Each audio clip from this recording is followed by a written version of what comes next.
2 plus 3 gives us 5. And the 5 times 3 equals 15.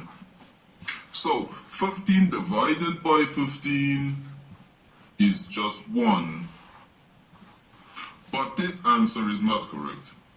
Because according to the order of operations, first we have to do parentheses, then exponents, then multiplication or division, and finally addition or subtraction.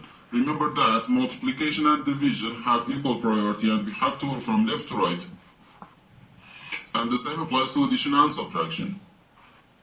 In this expression, we have one division, one parenthesis, and one multiplication. Inside this parenthesis, we have one addition. Here we have a multiplication because in mathematics, when a number is placed next to parentheses, it means multiplication.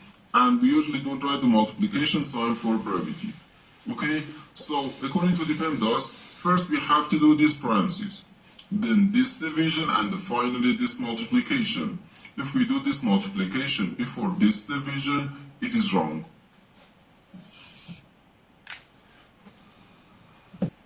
So first we have to do this parenthesis. Inside this parenthesis we have 2 plus 3, which equals 5. So 15 divided by 5,